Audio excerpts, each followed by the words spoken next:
This is the secret method banks use to control the world.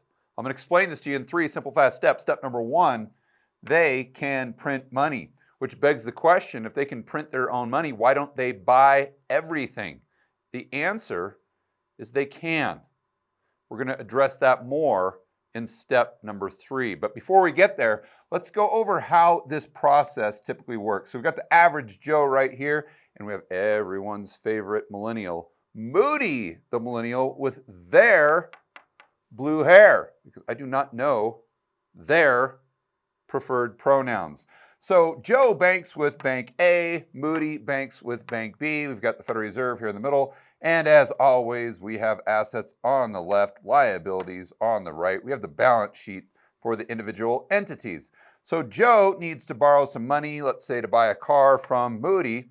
So Bank A says, yeah, we can go ahead and do that. We will go ahead and create a brand new deposit for you, Joe, which is what they do when they create a loan. This creates brand new money that didn't exist before.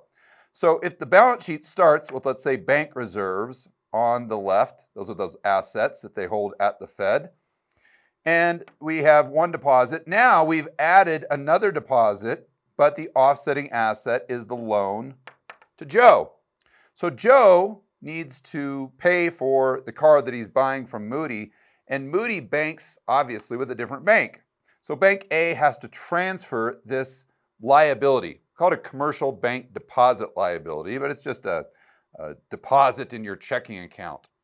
So this deposit liability has to go over here to Bank B. Well, if they do that, then they're going to have negative equity.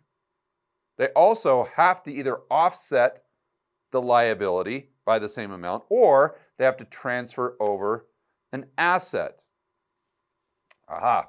So what they do is they take this bank reserve and they say, Fed, go ahead and shoot this over to Bank B's account, and that will be the offsetting asset for this liability we just transferred. So then we get to the point where the balance sheets look more like this.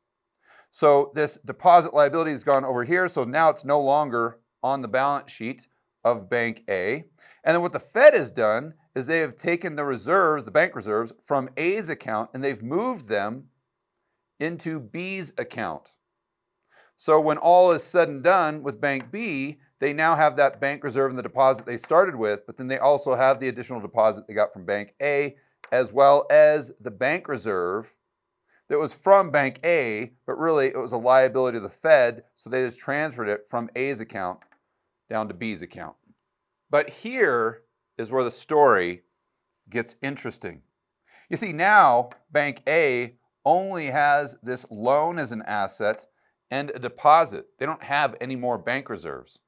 So what do? Well, they have to go out to, let's say, Bank B, and they have to borrow some of these bank reserves if they want to transfer, or if one of their customers wants to transfer this deposit over to Bank C. So let's just say that Joe has this deposit as well for $100, and he owes Larry, which I didn't put on the board here, but let's say Larry banks with C, and he needs to pay Larry that $100 that's in his account. So Bank A will transfer this $100 deposit liability over to Bank C, but wait a minute, they're not going to be able to transfer that loan as the offsetting asset. So what on earth do? Well, what they'll likely do is go into the open market, borrow the bank reserves from Bank B, and then they'll transfer those bank reserves over to Bank C's balance sheet. So when everything is said and done, now they still have that loan, but instead of the deposits, they have an IOU to Bank B because they owe them the bank reserves that Bank B was nice enough to transfer over to Bank C for them so Bank A could settle up with Bank C. But the whole key to step number 1 lies right here. And I'm talking about this red arrow. It's highlighting the fact that when this transaction is done, effectively Bank B has accepted IOUs from Bank A as the offsetting asset to that deposit liability. And if you have a hard time following this, or if it doesn't quite make sense, don't worry, because we're going to dive into this in even greater detail in step number 2, which is going to show you how banks, if they wanted to, could quite literally buy everything in the world. But there is one constraint. And again, we're going to get into that at the end of this video. Step number 2. Now let's talk about how the banks operate offshore, outside of the purview of the Fed. We call this the shadow banking system. And just like its name implies, it is very mysterious. But once we start to dive into these details, you see how these banks can really control the world. So let's start by looking at a paper from a professor, I believe at Boston University. And they basically go over something similar that we went over on the whiteboard in step number 1. But they're starting with Exxon, and they've got assets on the left, liabilities on the right, and Chase New York, Chase City. Now they get into City London, so Citibank of London, but let's hold off on that for just a moment, because I want you to see kind of how the transaction plays out. So we've got Exxon, and they want to transfer, let's just say $10, probably more like $10 billion or 10 million or something. But they want to transfer $10 from Chase, New York to Citi, New York. Okay, great. Very simple process. We just went over this. So what happens is they decrease the assets they have on deposit with Chase and increase the assets they have with Citi. But then Chase New York has to transfer those deposit liabilities over to Citi. So it's a minus here, a plus here. But then they also have to transfer them the bank reserves. So it's a minus on the asset side of their balance sheet, a plus on the asset side of Citi. Therefore, everything balances out in the end. So now let's assume Exxon didn't really want to transfer the money to Citi, New York. They wanted to transfer it to Citi in London, Citibank in London, their branch over there. Okay, fine. Well, how does it differ? So what would happen in this case is the deposit and the reserves would go from Chase to Citi, New York. But then what would happen is Citi, New York would credit Citi London's account that Citi London has with Citi, New York. So what I'm saying here is this bank in London has an account with the bank in New York, just like you have an account with Wells Fargo or Bank of America. These banks have accounts with one another. So what Citi does is they credit London's account with the $10. Those reserves back up that liability. And then what they do is they transfer this liability that originally started on Chase New York's balance sheet over to Citi London. Because remember, that's where Exxon actually wants the deposit. And then the offsetting asset for London would be the increase of $10 to their account that they have with Citi in New York. So why this is so important is because now what we've done is we've taken dollars and they're outside of the United States. But more importantly, they're in a system that doesn't necessarily need bank reserves. In other words, they don't need the Federal Reserve. In other words, there's nothing constraining the amount of money they create except one thing that we're going to go over in step number 3. Now, if you're having a hard time getting your head around this, no problem. Let's go over to a video from, I believe, the author of this paper. And this guy's absolutely brilliant. His name is Perry Mehrling. And he's got all the credentials you would expect, PhD from Harvard. He went to the London School of Economics. So let's go over there and hear how he describes this, because he's probably going to do a much better job than I just did. Now, these deposits that City London has in City New York are essentially reserves. The City London cannot have a deposit account at the Fed. It cannot have, it's not allowed. But it can have a deposit account at a bank that has a deposit account at the Fed. And so it can sort of indirectly have a deposit account at the Fed. And that's what it's operating. So it has these deposits, and the way it uses them as money, the way if Exxon wants to transfer this deposit to somebody else, okay, City London uses its deposit in New York to do that. So there's these like layers of reserves that are happening. I would like to suggest a revised version of this, where Exxon is transferring its money to Credit Lyonnais. Crédit.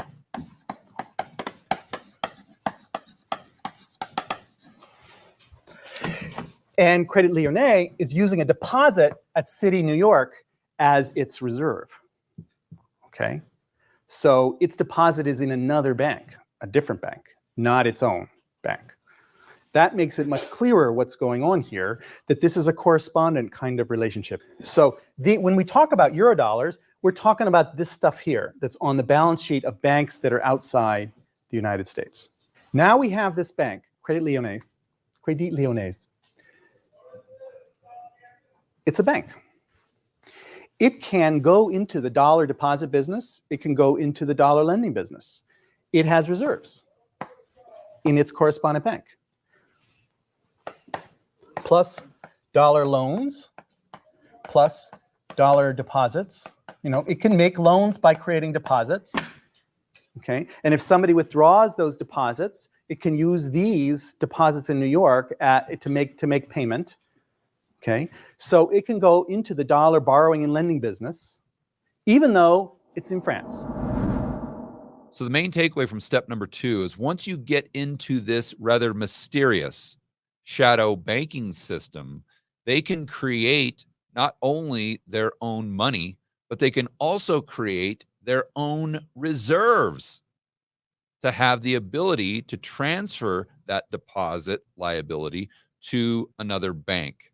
So if they can create their own money, if they can create basically their own reserves, just like the Federal Reserve creates their own bank reserves, then why don't they go out there and buy all the treasuries, all the real estate, all the businesses, all the gold, all the Bitcoin, all the stocks, and completely own the entire world? It's a good question. And to a certain degree, they could. And we're going to discuss that right now. Step number 3, the banks buy everything. Remember what they've been telling you. You'll own nothing and you'll be happy. Here's how this would work out as far as the balance sheets. Let's say there are only 2 banks in the world, just to keep things super simple. We'll call it Bank A, or maybe JP Morgan. And Bank B, maybe Citibank or HSBC. So before we get into what this bank buys, buying all the assets, all the Bitcoin, all the gold, all the real estate, all the treasuries, all the stocks, etc., let's go back to what Perry Mehrling was saying. At least this is his view. And there are different views out there. More on that in just a moment. But the banks can effectively create their own reserves. They can create their own money. They can create their own assets, their own liabilities. So let's just put that, or let me just give you a real world example. So before we get to this part, let's just assume that Bank B has an account with Bank A, that's their liability. And Bank A has an account with Bank B, and this is Bank B's liability. So there's only 2 banks. They know each other well. They've been doing business with each other for the last 40 years. And they say, look, let's go ahead and start by, I'll just credit your account $100. And Bank A says, well, that's mighty nice of you, Bank B. I'll go ahead and respond in kind by crediting your account $100. So the balance sheets all balance, from the standpoint of Bank A has this $100 asset. That's how much money is in their account at Bank B. And Bank B has this $100 asset, which is the amount that they have their balance in their account at Bank A. Okay, now let's go ahead and continue. So Bank A says, well, boy, I want to go out there and buy some treasuries. They're looking real good. So they say, I'm going to go ahead and buy treasury from XYZ non-bank entity, and we'll go ahead and credit their account with us. Let's say they just buy it from the average Joe. So we'll credit Joe's account by $100. We'll assume they're buying $100 worth of treasuries. Okay? So the $100 worth of treasuries become the asset on their balance sheet. That's what Bank A is trying to buy. But the $100 deposit is now a liability. That would be Joe's asset, the asset that he now has for selling his treasuries to Bank A to begin with. All right, but then, George, remember, we've got that settlement issue that we were talking about in steps 1 and 2. So let's assume that Joe wants to transfer this deposit liability over, well, commercial bank deposit liability, over to Bank B. All right, well, what happens? Because Bank A doesn't have anything to really settle with because they want to keep that treasury. So this deposit goes over to their balance sheet, which we can see right here. So now on the liability side of Bank B's balance sheet, they have $200 when they only had $100 to begin with, and they only started with $100 in their account at Bank A. But Bank A says, well, here's what we'll do. We'll go ahead and transfer you this liability. We want to keep our treasury, so we'll just go ahead and add another $100 to Bank B's account that they have with us. This is why my good friend Jeff Snyder calls this simply ledger money. That's all it is they're just getting their books to balance. They're just creating this network of ledgers or balance sheets, if you will. So now that the transaction is done, let's see if these things balance out. So Bank A has now $200 worth of assets, $200 worth of liabilities. Bank B, $200 worth of assets, $200 worth of liabilities. Bank A has purchased treasuries effectively for free with money that they just created due to this scheme, if you want to call it that, with Bank B. Whoa, time out. I know a lot of you are probably watching this saying, George, this is absolutely impossible. This can't be right. I mean, at the end of the day, these aren't dollars. I mean, it's just credit back and forth. They're just IOUs. And at the end of the day, they're just claims on dollars. And we know that the only entity that can create actual dollars is the Federal Reserve. This is what we call base money, or M0. So again, these are just all claims on dollars, and there's no way these banks, at the end of the day when they settle, would accept just a claim on a dollar. They would actually want the real thing. Okay, but let me ask you, the last time you were paid, let's say $1,000, or maybe you received your paycheck and that was deposited into your account. Did you receive claims on dollars, or did you actually receive dollars? See, unless you received green pieces of paper, then you did not receive dollars. You did not receive base money. You did not receive M0. You did not receive a liability of the Fed. You received claims on dollars that for you was just as good, because you can spend those claims on dollars or those IOUs from the bank just like you can the green pieces of paper. It's the exact same thing here. Oh, but wait, there is more. If you've really been paying attention, you know that throughout this entire video, I've been hinting at the fact there is a constraint. So in theory, this all works, but in practice, it's quite a bit different. And there's one word that tells us everything we need to know. Risk. And I'm not necessarily talking about the risk initially from one bank to the other. But what I'm more so talking about is the risk with the assets they actually purchase with all this money they create out of thin air. Let me show you what I'm referring to. So remember, Bank A bought a treasury from the average Joe that at the time, let's say, was yielding 5%. And therefore, it was worth $100. But let's assume for a moment that interest rates go up very quickly and very dramatically. Where have we seen this happen before? So you guys know by watching my videos that there's an inverse relationship between the interest rate and the value of the actual treasury. So if these interest rates go up and go sky high, the value of this treasury plummets. Now, for the sake of this example, to keep things super simple, let's say the value of the treasury goes down to 0. Now, the value of the treasury wouldn't go down to 0 in real life, but again, just for the sake of this example. So now all of a sudden,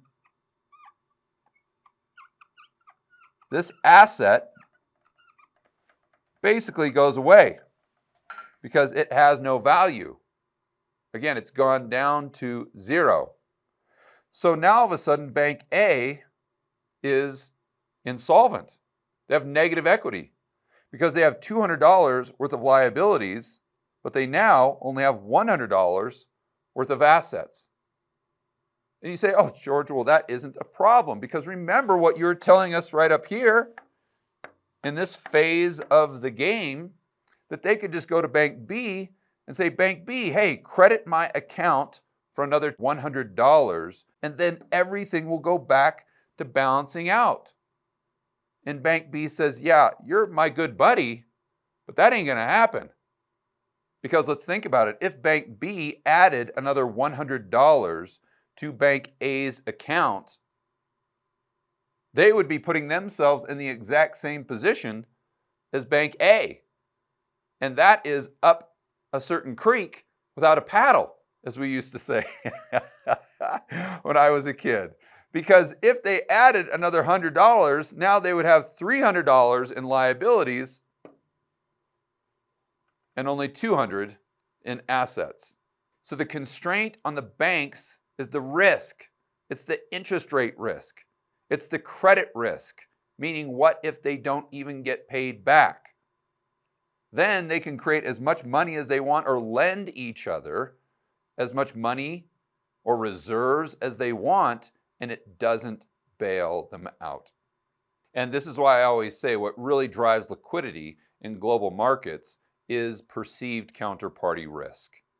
It isn't necessarily the Fed's balance sheet, whether they're expanding it or contracting it. So Bank B looks at A's balance sheet and says, yeah, that ain't looking too good. Then they're going to hesitate, or they're not going to create credit for them, and vice versa. So it's all about the asset risk and then the perceived counterparty risk within the network of the banking system itself, or the global monetary system, if you will. In other words, these banks that operate in the shadows. I know right about now many of you are asking the most important question of this entire video. George, why on earth does this matter? I understand this network that you're talking about and all the balance sheets and the money printing and the banks and all this is just mumbo jumbo. At the end of the day, I'm just an average investor trying to figure out whether I should buy some real estate, maybe some stocks, bonds, maybe some gold or Bitcoin. None of this matters to me at all. And this is where I would disagree with you. Let me explain. So if you're there watching CNBC or Bloomberg, and if the Fed is doing quantitative tightening, as an example, they are going to tell you that, oh my gosh, this means that liquidity in the global monetary system is going to shrink, is going to decrease, and therefore X, Y, and Z will be the likely outcome. But you, as an informed investor, will know that while it's important to pay attention to the Fed's balance sheet, what's even more important is to try to determine what is happening with the amount of perceived counterparty risk, or risk in general, in the global monetary system. Because if risk is going up and the Fed's doing QE, it's not going to have that much of an impact. And if risk is going down, then conversely, if they're doing quantitative tightening, then that also isn't going to have much impact. It's all about your starting point. Are you starting by trying to analyze risk, or are you starting by trying to analyze the Fed's balance sheet? And the whole point of this video is to try to impress upon you my view, and it's just my opinion, that the starting point should be risk. For more content that'll help you build wealth and thrive in a world of out-of-control central banks and big governments, check out this playlist right here, and I will see you on the next video.